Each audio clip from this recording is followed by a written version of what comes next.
जय हो करौली सरकार की, जय हो सच्चे दरबार की। बोलो राधा रमण हरि बोल ओम। भक्तों, इसके पहले आपने देखा स्वामी राधा रमण जी की संक्षिप्त जीवनी और अभी विस्तार रूप में इनकी जीवनी लिखी जा रही है, जो कि आगे प्रस्तुत होगी।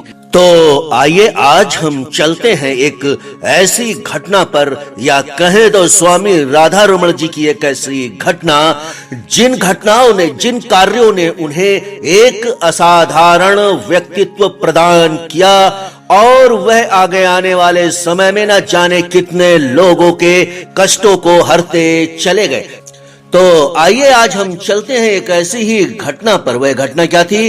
वह घटना थी स्वामी राधा रमण जी जिन्हें गुरु बनाने गए थे वही शिष्य बन गए। अब ऐसा क्या था कि जिन्हें गुरु बनाने गए थे वही शिष्य बन गए? तो आइए आज हम समझते हैं उसी घटना को, उसी कहानी को।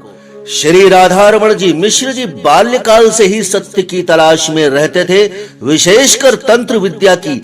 ऐसा ही एक तलाश में वे राजस्थान के कोटा शहर पहुंचे। किसी ने बताया कि कोटा के पास स्थित पहाड़ी का एक छोटा सा आश्रम है, वहां एक स्वामी जी हैं, वे इस विद्या के जानकार हैं। मिश्रा जी ने पता पूछते पूछते भटकते भटकते उनके आश्रम पहुंच गए। आश्रम में प्रवेश करते ही एक तगड़ा सा सांवला सा व्यक्ति मिला। मिश्रा जी ने उन्हें बताया कि स्वामी जी से मिलने आए हैं, क्या मुलाकात हो सकती है? उस सांवले आदमी ने उत्तर दिया कि स्वामी जी तो समाधि में है, 10-12 दिन बाद निकलेंगे, तभी मुलाकात हो सकती है।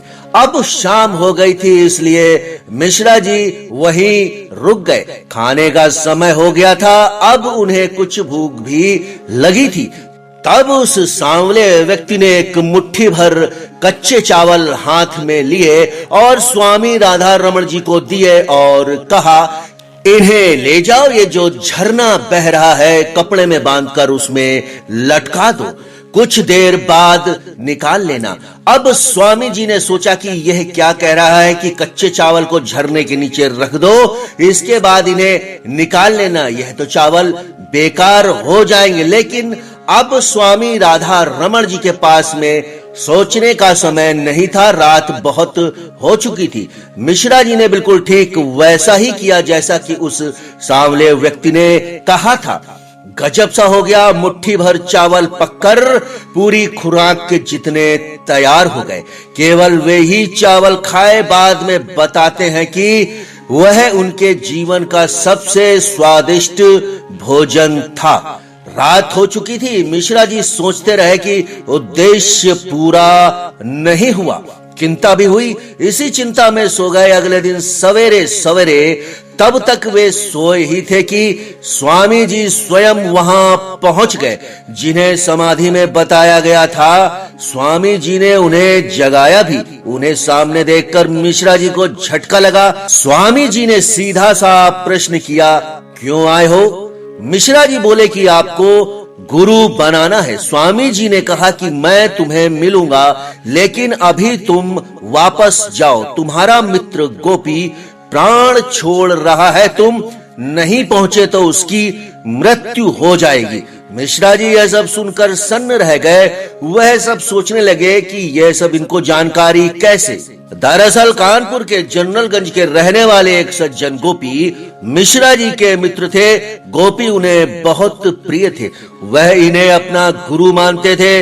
यह सूचना सुनकर मिश्र जी भी थोड़े बेचैन हुए। अब क्या किया जाए? वहां से तो स्टेशन पहुंचने के कई घंटे लगेंगे, फिर रेलगाड़ी भी निकल जाएगी। उस समय वहां से कानपुर की एक ही रेलगाड़ी थी। स्वामी जी ने कहा कि इसकी चिंता मत करो, तुम जाने का मन बनाओ, पहुंच जाओगे। इसके बाद स्वामी जी ने उन्हें एक फूल दिया और कहा कि जाकर इसे गोपी के माथे पर लगा देना। इसके बाद कहा कि अब इस व्यक्ति, सांवले व्यक्ति के कंधे पर बैठ जाओ। वह एक ठिगने कद का व्यक्ति था और स्वामी राधा रमण जी लंबे तगड़े। स्वामी राधा रमण जी आशंकित हुए, बोले, ये कैसे ले जा सकता है, अभी गिरा देगा। वह व्यक्ति वज्रासन में बैठा है और स्वामी जी माता जी का नाम लेकर बच्चे की तरह दोनों तरफ से पैर रखकर उनके कंधे पर बैठ गए। स्वामी जी बोले, अब आंखें बंद करो। आंखें बंद करते ही चमत्कार सा हो गया। मिश्रा जी के कानों में रेलगाड़ी की सीटी सुनाई दी। जब आंख खोली तो प्लेटफार्म की एक सीट पर स्वयं को बैठे पाया। सामने ही कानपुर की जाने वाली रेलगाड़ी खड़ी थी और चलने को तैयार थी।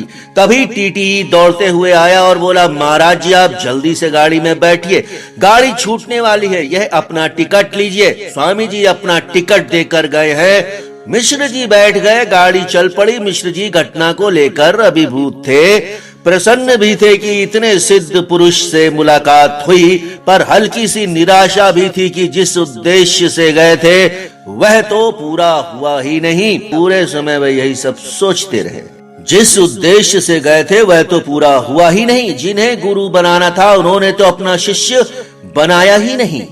और पूरे सफर भर वह यही सोचते रहे। तो भक्तों, यह क्या था? यह चमत्कार था।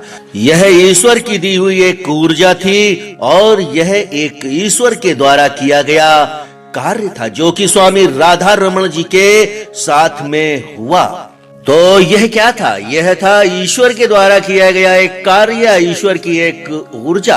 तो भक्तों, यह आप सुन रहे हैं स्वामी राधा रमण जी की एक चमत्कारिक घटना कि वह जिन्हें गुरु बनाने गए थे वे खुद ही शिष्य बन गए। इसका अगला भाग बहुत जल्द आपके सामने पेश करूंगा। हाँ, यह जो मैंने आपको घटना सुनाई, इस घटना में कई लोग यह प्रश्न उठा सकते हैं और उठाया भी है कि जो स्वामी जी उन्हें आंखें बंद करते ही प्लेटफार्म पर भेज सकते थे, वे इन्हें सीधे कानपुर भी तो भेज सकते थे। ऐसा क्यों नहीं किया? तो उनके लिए इसका इतना सा ही उत्तर है।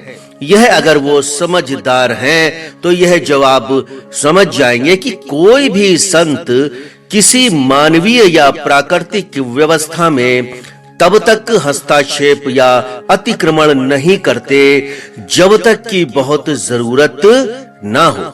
वे भी उसमें सामान्य जन की तरह ही रहते हैं। विशिष्टता उन्हें नहीं चाहिए होती। विशिष्टता उन्हें नहीं चाहिए होती है। वहां रेलगाड़ी में समय से पहुंचने की आवश्यकता थी, इसलिए उतनी ही शक्ति का प्रयोग किया गया जितनी की आवश्यकता थी। तो यह जो घटना आप सुन रहे हैं, एक चमत्कारिक घटना, इसका अगला भाग अगले वीडियो में पेश करूंगा। तब तक के लिए जय हो करौली सरकार की, जय हो सच्चे दरबार की। बोलो राधा रमण हरि बोल। ओम।